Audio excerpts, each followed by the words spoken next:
this was a double episode. They had that to be continued at the end of the first one. Shows don't do that anymore. Well, a lot of shows now are continuous. I kind of miss shows where every episode is different, like Atlanta, how every episode is just its episode. Yeah. Abbott Elementary is like a true sitcom. It's a situational comedy. Like you can come in on episode 3 and you haven't missed anything. Figure it out.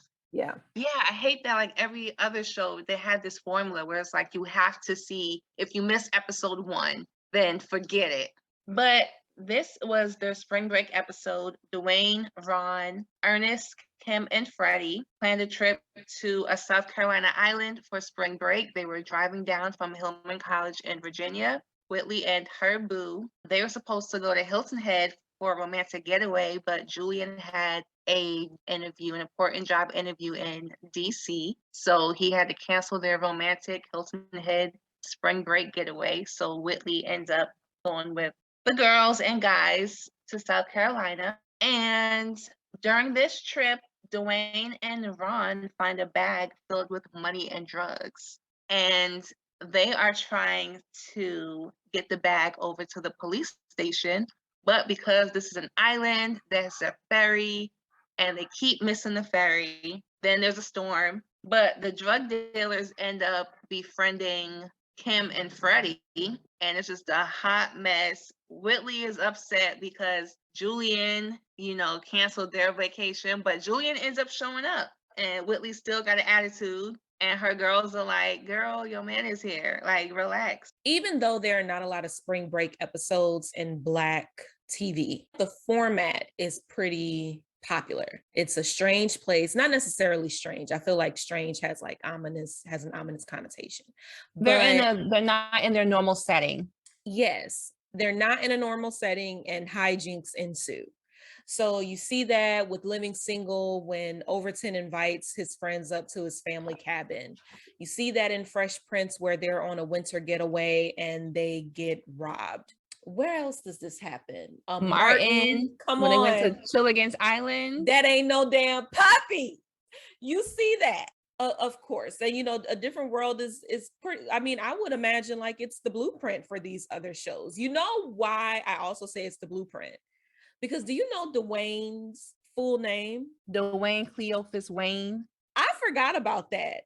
And, we actually reviewed Living Single season 3, episode 9, I believe, with Baby I'm Back Again. And you remember the man who owned the vacuum company, the carpet cleaning company, who was trying to ask out Regine? His name was Cleophas Wade.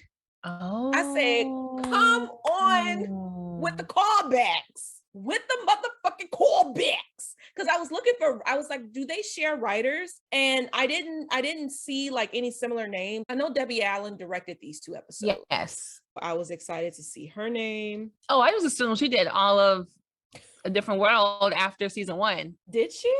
I assumed she just did all of them. I know. You know what? She probably did, so. I know she mentioned Bill Cosby called her in after season 1.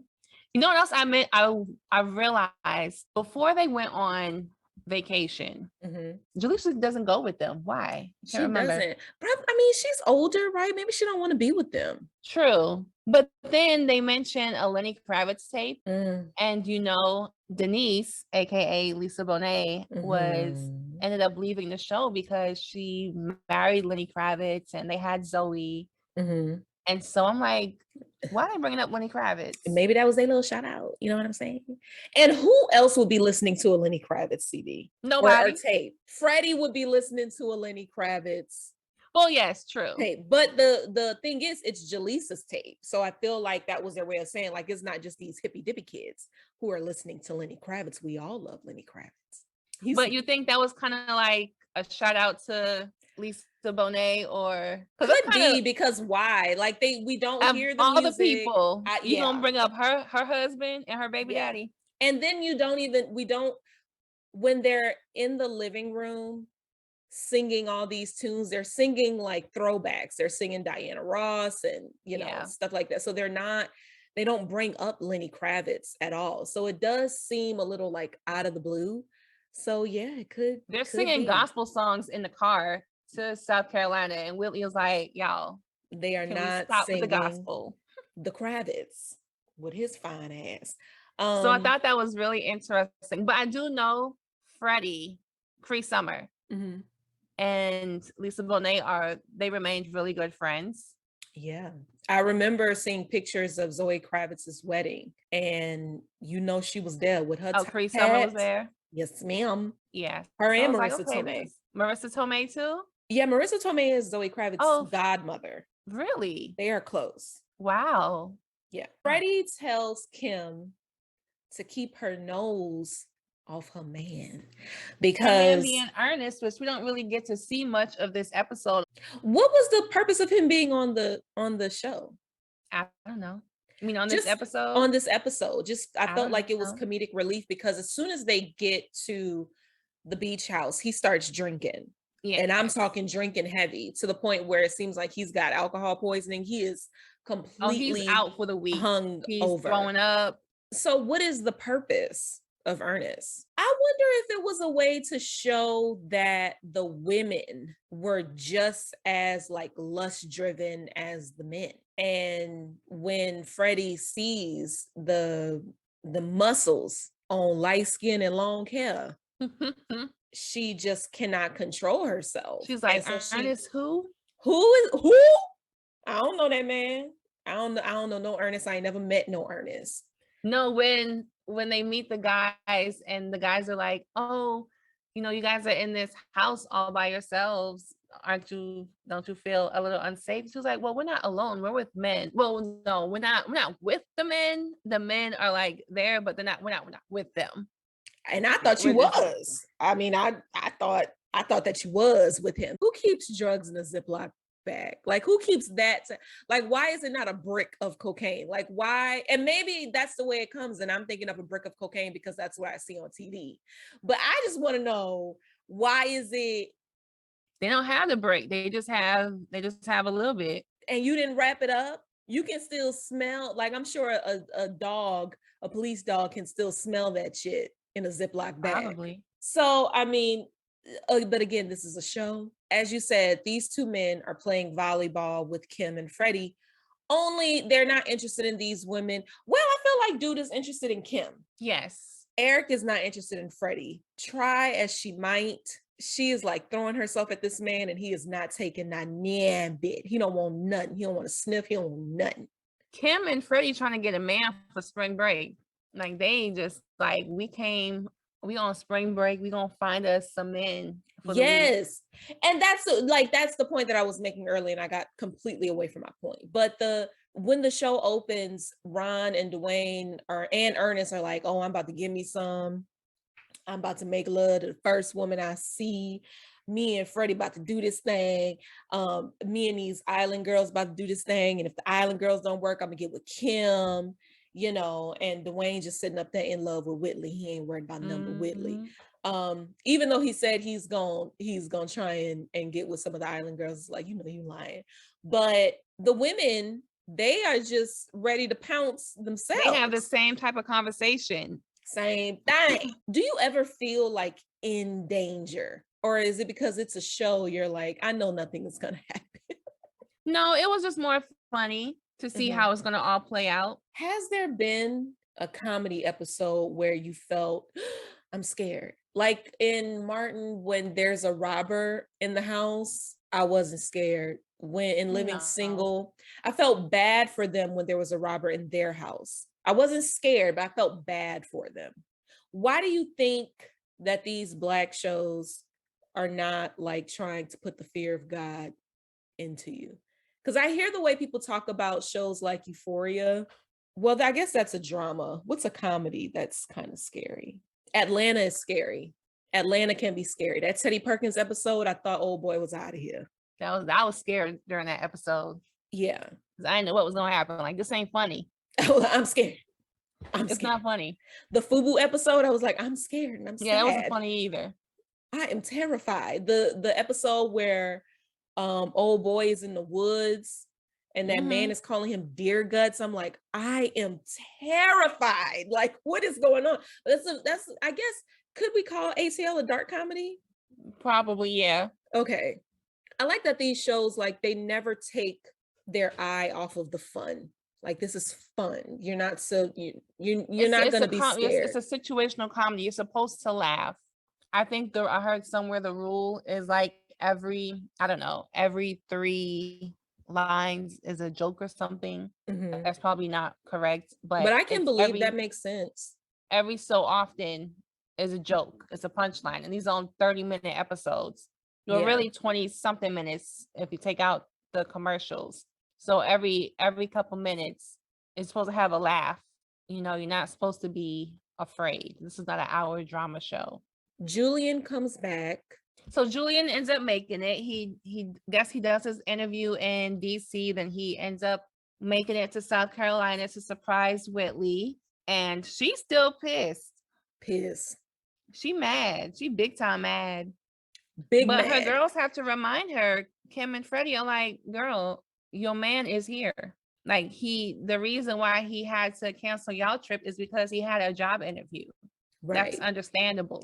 Not because he was going out with his buddies. Yeah. And then he came right to you after his job interview. Why do you think she wanted to be upset then? She doesn't want to let her guard down.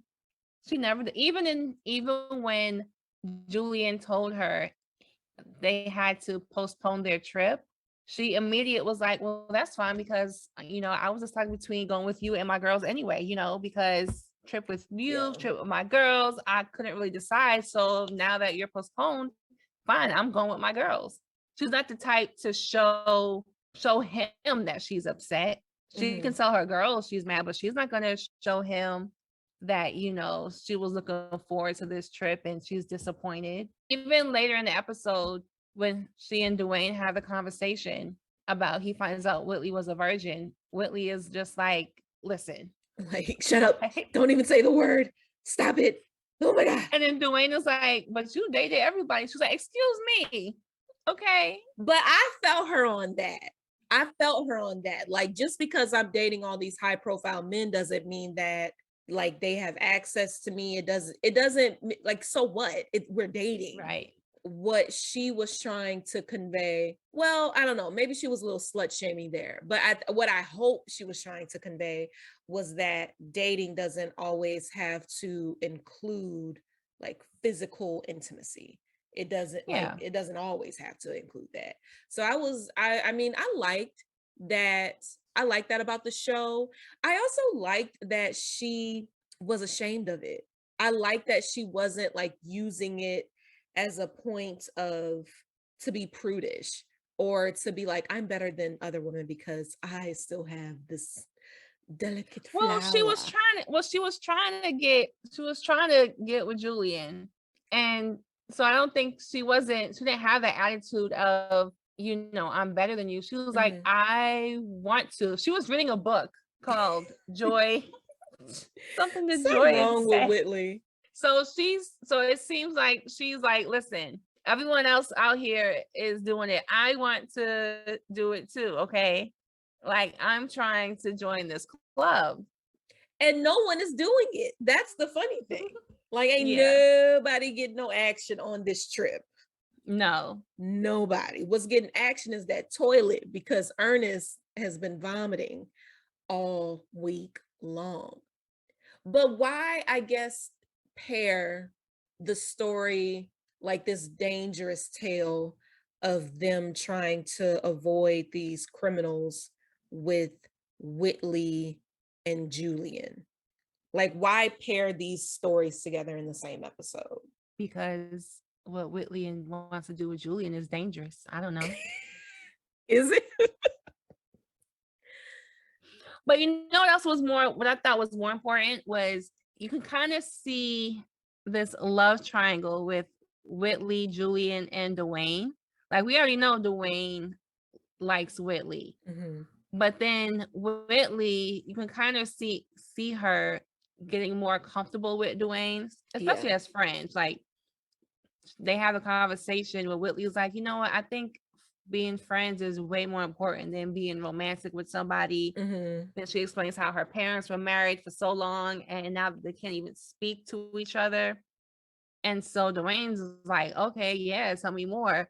But then when Julian comes, even in the scene when they're all in the bedroom, it's Dwayne, Julian, and Whitley. It's like the three of them. And then again, when they're on the couch telling the story, it's Dwayne, Julian, and Whitley. Like it's like this threesome going on. I really like that staging. I like that when they were on the bed and they were like kind of like sitting ducks, because the ferry wasn't, they were waiting on the cops to arrive, but because the ferry was shut down because there's this big storm going on outside, they were kind of just sitting there waiting for those two drug dealers to arrive.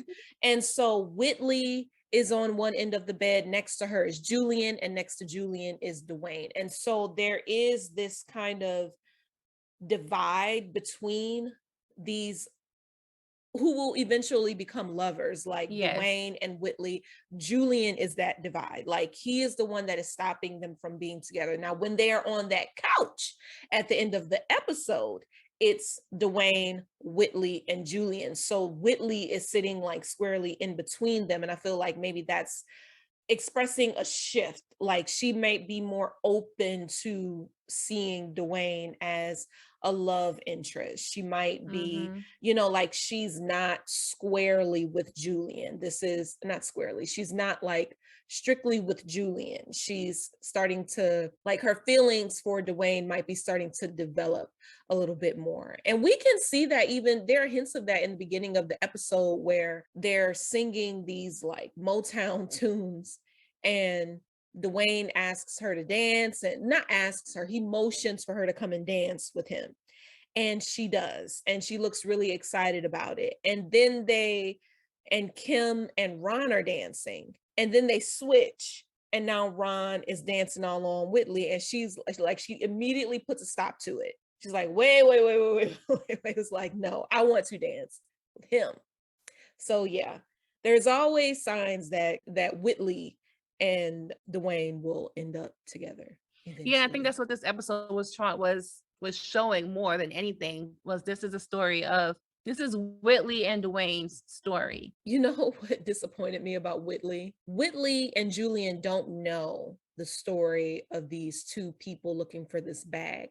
So and to kind of evade these men, Dwayne and Ron dress in women's clothing. They have on wigs, they have on makeup and earrings, because they don't want to appear as themselves, because they don't want these men to find them. So Dwayne is in his disguise. He rushes upstairs into Whitley and Julian's room, and he's like, you have to hide me. You have to hide me. These men are coming. Hurry up, hide me. Whitley is like, what are you doing in my sarong? And he explains like, hey, we found drugs and money. These men is coming, and we got to get to safety. She's like, look, Dad, do not explain what you're doing in my motherfucking sarong. I'm like, Whitley. Like, she, even in a time of crisis, she will be more concerned like with herself and with her clothing. But think about this was supposed to be her and Julian's special night. She's about to lose her virginity to Julian, and they on the bed kissing, and then they get interrupted by Dwayne, which is another, you could say, foreshadowing of their relationship. Whitley's trying to get with Julian, but oh no, Dwayne is coming through the door. And of course it will be Dwayne and not Ron.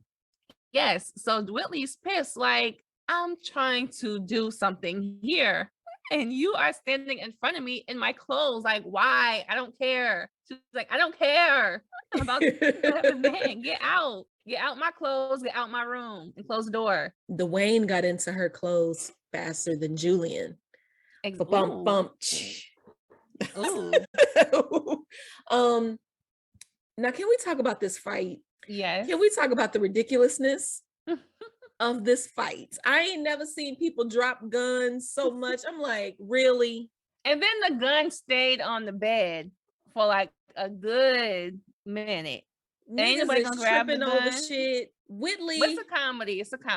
It's not a drama. Whitley is hitting people with candlesticks. She hits Julian in the back with that candlestick, and I'm like, you could have done some serious damage to his spine, girl. What is going on?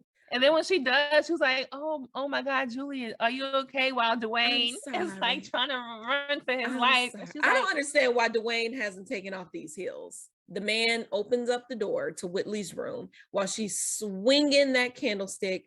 She accidentally hits him. He falls to the ground. The other criminal comes in, pointing the gun. Julian and him start wrestling. Whitley knocks Julian out with the candlestick.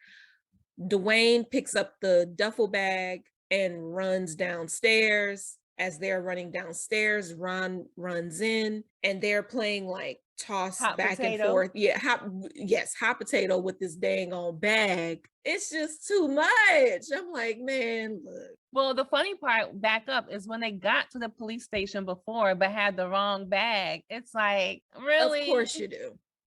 Of course, but I'm so happy that you did, because I'm wondering if these police officers would have even believed you. Oh, and yes. been like, what are you? No, you're they would have went straight to jail. Yes, for cross-dressing, because I'm more than sure that was probably a crime in that year in South Carolina, and for possession of drugs Bandito and money. Blanco. Walter, played by the wonderful Sinbad, comes in and saves the day. He rushes in and he puts these, like, he has this move where he's touching their shoulders. Like pressure yeah point. And they just immediately drop to the floor. I just thought, is that a trope? Black men just saving the day with these unexplainable skills? Because Dwayne is like, where did you learn to do that? He's like, Star Trek. It's like, come on, like, where did you learn to do that? I immediately thought of the movie Get Out, the very end, where Chris and his ex-girlfriend are like kind of wrestling on the ground, and then we see these lights and we think it's police lights, and so we're like, oh God, he's going to jail, because they see him trying to strangle this white woman, but it's his friend Rod. And Chris gets in the car and he's like, how did you find me? He's like, I'm motherfucking TSA. I'm like, oh my gosh, just saving the day. Mm-hmm. I don't think, are there any other examples of that? Oh, when Dwayne saves Freddie, but it's not necessarily unexplainable. Remember when that guy is like being too forceful with her? Oh yeah, he goes in the car. Yeah, I like that. That needs to be a thread. Yes, definitely. Are there any other examples? No. No, I say no because even with your Get Out example, I know that was an alternative ending. There was another ending where it didn't go well, but then Jordan Peele changed it because he wanted a happy ending or a good ending. You know, he thought about the climate. The reasonable ending would have been him getting shot and dying, but why? Why put that in the movie when that's real life? Mm-hmm. So that ending was an alternate ending, which was more hopeful. And that film was so heavy. And it was also so heavy because it was so different. Like, I don't think we had seen science fiction horror in a minute in Black films. So it was like, oh my gosh, like our minds cannot even handle this. Like, let it end on a lighter note. Picking cotton out the chair and using the cotton to save your life. It's too deep. So we start with A Different World, we end with Jordan Peele, and that makes sense to us. Good night, everyone.